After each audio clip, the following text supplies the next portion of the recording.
In a moment that lit the Pan-African stage ablaze, Helen Zille, the veteran South African politician and former leader of the Democratic Alliance, DA, found herself at the receiving end of a thunderous and impassioned rebuke by none other than Burkina Faso's fierce and unapologetically Pan-African Prime Minister, Apollinaire Joachim Kyélem de Tambèla, commonly referred to in regional circles as Traoré's lion. The confrontation, which unfolded during the recent Pan-African Summit in Addis Ababa, Ethiopia, has since become a symbolic flashpoint in Africa's ongoing struggle to define its post-colonial identity and the role of Western-aligned ideologies on the continent. The summit, initially meant to foster unity and economic cooperation among African states, quickly turned heated during a panel discussion on the future of African sovereignty in a globalized world. Zille, known for her sharp rhetoric and liberal democratic views, presented a talk that emphasized Western-styled governance, open market economies, and strong ties with Europe and the United States. However, her statements, particularly those suggesting that African nations should avoid the trap of Afro-nationalist populism and embrace the stability offered by tried and tested democratic models from the West, struck a nerve. Enter Prime Minister Kyélem de Tambèla, Burkina Faso's revolutionary-minded leader and an ideological protégé of the late Thomas Sankara. He did not mince his words. With the air thick with tension, Traoré rose from his seat, his voice calm yet laced with growing intensity. Madame Zille, he began, Africa is not a laboratory for European experiments. We are not here to be lectured on how to govern ourselves by those whose systems have historically plundered our resources, divided our people, and commodified our dignity. Your so-called stability, he continued, is built on the graves of our heroes and the theft of our futures. You speak of democracy, yet remain quiet on the neo-colonial contracts signed by Western corporations draining our soil of gold, cobalt, and oil.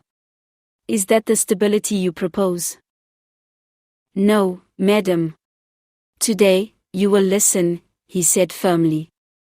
Africa is awakening, not to emulate the West, but to reclaim itself. Our vision of Pan-Africanism is not rooted in nostalgia, it is rooted in resistance. Resistance to exploitation, to ideological colonization, and to the notion that African solutions must always come with European approval.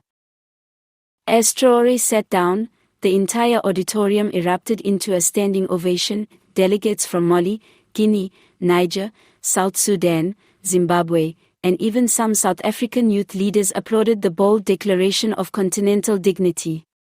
Zille, now visibly shaken, remained silent. Her earlier confidence evaporated into a mix of disbelief and humiliation. She had come to lecture, she left lectured. Political analysts are already calling the exchange a defining moment in modern African discourse, where Pan-Africanism no longer remains a theoretical ideal, but a visceral, lived political force. Social media across the continent lit up with hashtags like #AfricaRises, #ZilleDragged, and #TraSpeaksForYous. Thousands praised Traoré for articulating what many young Africans have long felt, that Africa must stop seeking validation from former colonial masters and begin charting its own destiny.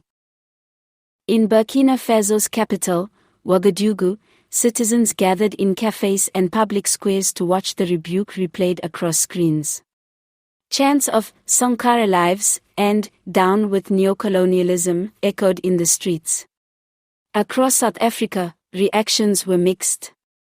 While some in the DA leadership attempted to downplay the moment as a difference in opinions, many South African youth activists praised Traoré, calling him the voice that Zille ignored for too long. This confrontation is about far more than Zille's discomfort. It signals a generational and ideological shift underway on the continent. Leaders like Traoré, Mali's Assimi Goïta, and Guinea's Mamadi Doumbouya represent a new breed of Pan-African leadership that is less concerned with Western diplomacy and more focused on African unity, economic independence, and cultural renaissance. Zille's humiliation may well become a metaphor for what many believe is the decline of Eurocentric influence in African political spaces. As more countries seek to expel French military bases, renegotiate colonial-era mining contracts, and bolster regional alliances like the Sahel Alliance, the narrative of African helplessness is being forcefully rewritten. In the words of Traoré during his final remarks at the summit, Africa will no longer whisper in the shadows. We speak now, not with borrowed tongues, but with the thunder of our own.